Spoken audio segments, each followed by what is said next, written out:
Hello, and welcome to our channel. In today's video, we'll guide you through the process of changing your username in the IMO app. Whether you want to update your profile for privacy or personal preference, we've got you covered. Let's get started.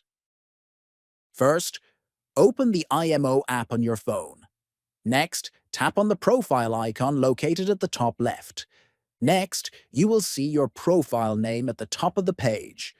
Click on your profile name to open the profile settings. Then scroll down and click on the Edit button at the bottom of your profile page. Now, tap on the Username field. A text box will appear where you can enter your desired new username. Finally, after entering your new username, tap on the Save icon to confirm your changes. Your username will now be updated. And that's it.